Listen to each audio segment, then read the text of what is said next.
Municipal ఎన్నికల్లో కాంగ్రెస్ ఒంటిగానే పోటీ చేస్తుందా లేక మిత్రపక్షాల సపోర్ట్ తీసుకుందా?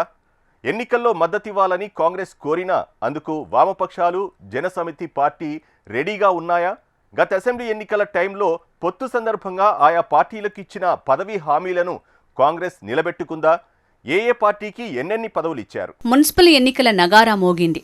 పోటీకి అన్ని రాజకీయ పార్టీలు రెడీ అయ్యాయి. అయితే అధికారంలో ఉన్న కాంగ్రెస్ పార్టీ తమతో కలిసొచ్చే పార్టీల కోసం చూస్తోంది. ఏ పార్టీలను కలుపుకుని ముందుకు వెళ్లాలనే ఆలోచన ఉందట. సింగరేణి ఎన్నికల్లో మినహా అన్ని ఎలక్షన్స్లో సిపిఐ జనసమితి పార్టీలతో పోటీ చేస్తోంది కాంగ్రెస్. అసెంబ్లీ ఎన్నికల టైంలో కోదండరాం జనసమితి పార్టీ ఎలాంటి సీట్ల పంపకాలు లేకుండానే కాంగ్రెస్కు స్వచ్ఛందంగా మద్దతు పలికారు. ఇక సిపిఐ ఒక అసెంబ్లీ సీటుతో పాటు గెలిస్తే ఎమ్మెల్సీ, కార్పొరేషన్ పదవులు ఇవ్వాలని కండిషన్ పెట్టింది. అయితే ఆ హామీలు పూర్తి స్థాయిలో అమలు కాకపోవడంతో పురపోరులో మద్దతుపై ఆలోచనలో పడ్డాయట ఆయా పార్టీలు. రాష్ట్రంలో ప్రభుత్వాన్ని ఏర్పాటు చేసిన కాంగ్రెస్ ముందుగా కోదండరాంకు గవర్నర్ కోటాలో ఎమ్మెల్సీ పదవి కట్టబెట్టింది.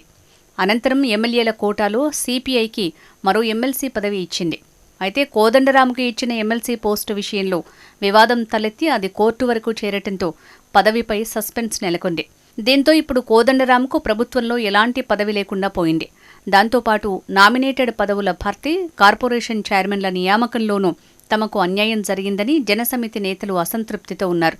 ఇటు సిపిఐ పార్టీ కూడా నామినేటెడ్ పదవుల కేటాయింపులో తమకు తగిన ప్రాధాన్యత ఇవ్వడం లేదని అలకబోనినట్టే ఉన్నారు.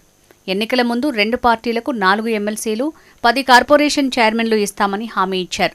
అయితే ప్రభుత్వం ఏర్పడి 2 ఏళ్లు గడిచినా పదవులు మాత్రం ఇవ్వటం లేదని అంటున్నారు కాంగ్రెస్ మిత్ర పార్టీలు. ఎన్నికలొచ్చినప్పుడు మాత్రమే కాంగ్రెస్ పార్టీకి తాము గుర్తుకు వస్తున్నాం, ఎన్నికలు ముగిసిన వెంటనే కనీసం మమ్మల్ని పట్టించుకోవటం లేదని వాపోతున్నారు సిపిఐ జనసమితి నేతలు.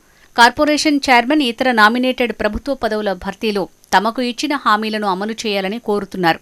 ఇక మున్సిపల్ ఎన్నికల విషయంలో మాత్రం కాంగ్రెస్ పార్టీ ఆయా జిల్లాల వారీగా అవసరానుగుణంగా 2 పార్టీలకు సీట్ల కేటాయింపు సర్దుబాటు చేయాలని టీపీసీసీ చీఫ్ మంత్రులకు, జిల్లా అధ్యక్షులకు చెప్పినట్టుగా సమాచారం. చూడాలి మరి పొత్తులో భాగంగా మిత్రపక్షాలకు సీట్లు, నామినేటెడ్ పదవులు ఇచ్చి వారిని బుజ్జగిస్తారా లేదా అనేది.